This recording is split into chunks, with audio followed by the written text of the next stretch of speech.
लपे आती है दुआ बन के तमन्ना मेरी। डियर स्टूडेंट्स, इससे पहले के वीडियो में हमने एसिड्स, बेसेस और साल्ट के ताल्लुक से मुकम्मल मालूमात हासिल की थी। आप उस वीडियो को इस डिस्क्रिप्शन बॉक्स में मौजूद लिंक से क्लिक कर आप देख सकते हैं। उसी की बुनियाद पर, उसी वीडियो की बुनियाद पर आज यहाँ पर एक चंद सवाल दिए गए हैं जो कि आपको एग्जाम में पूछे गए थे। यहाँ पर टेबल दिया गया है और ये टेबल से रिलेटेड यहाँ पर सवाल मौजूद है। आप जरूर इस टेबल पर गौर करें। तो चलिए मैं इस टेबल को यहाँ पर पढ़ता हूँ। ज़ैल के जिदवल में दी गई मालूमात की मदद से दिए हुए सवाल के जवाब दीजिए। यहाँ पर ये टेबल में से जो सवाल पूछे गए हैं, यहाँ पर क्वेश्चंस पूछे गए हैं, उसके आंसर देना है। यहाँ पर हेडिंग में है टेबल की महलूल यानी सॉल्यूशन दिया गया है, उसका पीएच वैल्यू दिया गया है, पीएच खदर दिया गया है और ये सॉल्यूशन जब फेनोल्फथालीन से रिएक्ट करता है तब उसकी यहाँ पर खासियत दी गई है, प्रॉपर्टी दी गई है। इसी तरीके से मिथाइल ऑरेंज यहाँ पर जब वो सॉल्यूशन से रिएक्ट करता है तब उसका कलर किस तरीके से तब्दील होता है यहाँ पर दिया गया है।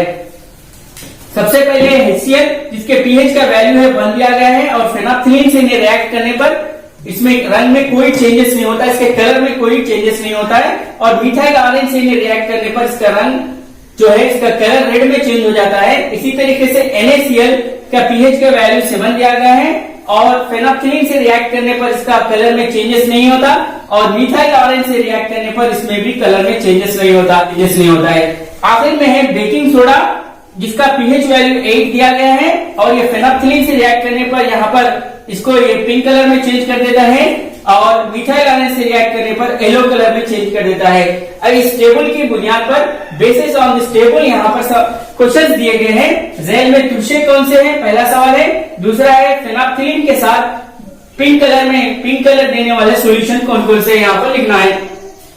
फेनोल्फथालीन के साथ गुलाबी रंग देने वाले महलूल की फितरत क्या है, यानी वो किस नेचर के यहाँ पर फेनोल्फथालीन से रिएक्ट करने पर जो सॉल्यूशन है वो किस नेचर के वहां पर लिखना है। तो फर्स्ट क्वेश्चन है ज़ैल में तुलसे कौन से हैं। तो हमने तुलसों की खासियत में पढ़ा था कि तुलसे हैं नीले लिटमस को रेड में चेंज कर देते हैं और तुलसे क्या करते हैं जिनका पीएच वैल्यू 7 से कम होता है और तुलसे को जब फेनोल्फथालीन मिलाया जाता है तो उसके रंग में कोई चेंजेस नहीं होता है। इसी तरीके से जब मिथाइल ऑरेंज में मिलाया जाता है तो उसका रंग जो है कलर उसका रेड कलर हो जाता है। तो देखिए यहाँ पर अब तुलसे कौन कौन से हैं जिसका पीएच वैल्यू 7 से कम है। ये एक है तुलसा यानी HCl एक तुलसा है यहाँ पर और पीएच वैल्यू 7 से कम वाले कौन है यहाँ पर 2.5 लेमन जूस, ये भी एक तुलसा है। तो यहाँ पर पूछा गया है कि ज़ैल में तुलसे कौन से हैं, इसमें एसिड्स कौन से हैं। तो यहाँ पर HCl है इसका आंसर में लिखना चाहिए HCl और इसका आंसर है यहाँ पर लेमन जूस, यहाँ पर लिखना चाहिए लेमन जूस। इस तरीके से हम पीएच वैल्यू को देखकर भी लिख सकते हैं कि कौन कौन से यहाँ पर एसिड्स है और कौन कौन से बेसिस है। तो HCl और लेमन जूस यहाँ पर दोनों ही, क्योंकि इनका पीएच का वैल्यू HCl का 1 है और लेमन जूस का 2.5 है यानी 7 से कम है ये दोनों, इसलिए ये तुलसे है, एसिड्स है। दूसरा सवाल देखते हैं और उसका यहाँ पर आंसर लिखते हैं। फेनोल्फथालीन के साथ गुलाबी रंग देने वाले महलूल की फितरत क्या है। अब फेनोल्फथालीन से कोई सॉल्यूशन रिएक्ट करता है और वो पिंक कलर देता है तो उसका नेचर क्या होता है, वो एसिड होता है या बेस होता है या न्यूट्रल होता है, हमको बताना है। फेनोल्फथालीन के साथ पिंक कलर देने वाले कौन कौन से, पहले यहाँ पर हम देखते हैं। फेनोल्फथालीन के साथ पिंक कलर देने वाले मतलब इस कॉलम में हमको देखना होगा, यानी गुलाबी रंग यानी पिंक कलर देने वाले एक सॉल्यूशन यहाँ है और एक सॉल्यूशन यहाँ पर है। यानी पिंक कलर देने वाले, गुलाबी रंग देने वाले NaOH जो फेनोल्फथालीन से रिएक्ट करता है तो पिंक कलर देता है और साथ ही साथ बेकिंग सोडा जब फेनोल्फथालीन से काम करता है तो गुलाबी रंग देता है। अब गौर कीजिए इसका पीएच वैल्यू 13 है और यहाँ पर बेकिंग सोडा इसका भी पीएच वैल्यू 8 है, यानी ये 7 से बढ़ के है।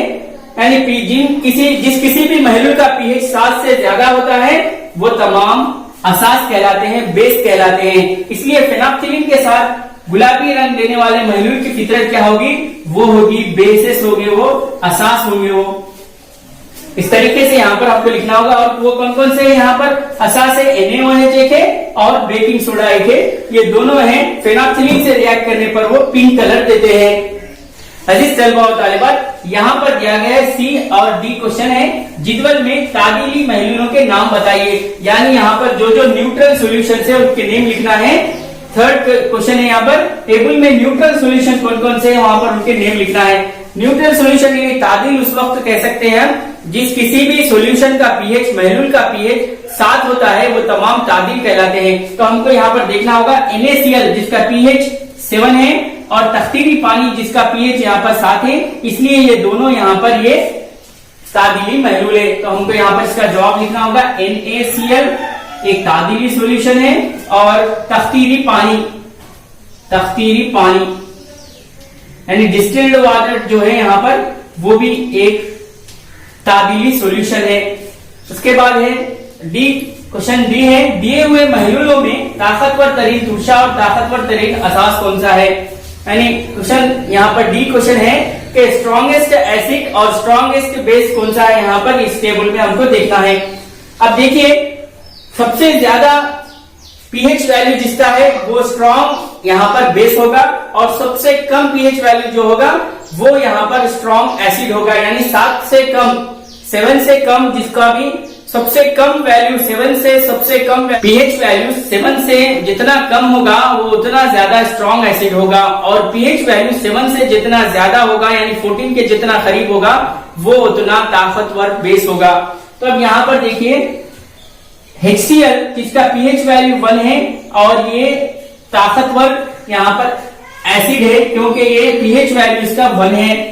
और उसके बाद है यहाँ पर ताकतवर बेस जो है NaOH क्योंकि ये 13 है इसलिए ये ताकतवर बेस है NaOH क्योंकि ये 14 के बहुत करीब है इसलिए ये स्ट्रॉन्ग बेस है, ये स्ट्रॉन्ग एसिड है, ये स्ट्रॉन्ग बेस है। यहाँ पर इस तरीके से ये सवाल इस जिद्वल की बुनियाद पर आपके सवाली पेपर में दिए गए थे, क्वेश्चन पेपर में दिए गए थे। इस तरीके के बहुत सारे सवाल आप भी इसमें से बना सकते हैं और बनाइए, सवाल बनाइए और उसके जवाब लिखिए।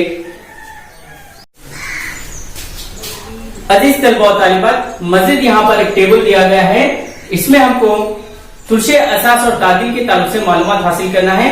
रैल के जिद्वल का मुशाहिदा कीजिए, यहाँ पर एक टेबल दिया गया है और उसमें सॉल्यूशन उसका पीएच वैल्यू, पीएच की कदर दी गई है। सबसे पहले दिया गया है मैदे का रस, काफी, कशिफ किया हुआ पानी, समंदर का पानी, Na2CO3। इस तरीके से ये यहाँ पर महलूल दिए गए हैं, सॉल्यूशन दिए गए हैं और उनके पीएच वैल्यू की कदर दी गई है। मैदे का रस 1.2, काफी 4.8, कशिफ किया हुआ पानी 7, समंदर का पानी 8, Na2CO3 12। इस तरीके से यहाँ पर पीएच वैल्यू दिए गए हैं। मैदे के रस की खासियत कैसी होती है, अब हमको ये पीएच वैल्यू की बुनियाद पर वो मैदे का रस है उसका कैरेक्टरिस्टिक क्या होता है, वो एसिड होता है या बेस होता है या न्यूट्रल होता है, हमको यहाँ लिखना है।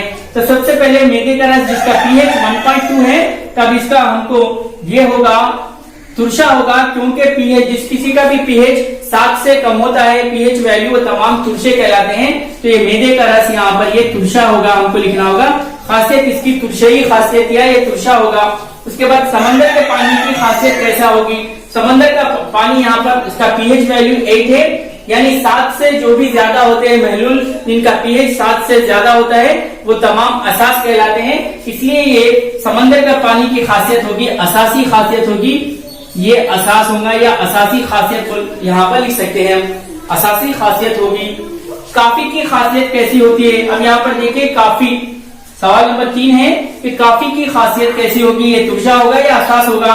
यहाँ पर इसका वैल्यू 4.8 है यानी ये भी एक एसिड है क्योंकि ये इसका वैल्यू पीएच वैल्यू 7 से कम है तो ये तुरशा है, यहाँ पर लिखना होगा ये एसिड है, ये तुरशा है। इस तरीके से मैदे का रस तुरशाई खासियत है, समंदर के पानी की खासियत असासी है और काफी की खासियत यहाँ पर तुरशा है, काफी एक तुरशा है। इस तरीके से हम पीएच वैल्यू की कीमत पर हम ये बता सकते हैं कि कौन सा सॉल्यूशन एसिड है, बेस है या तादिल है।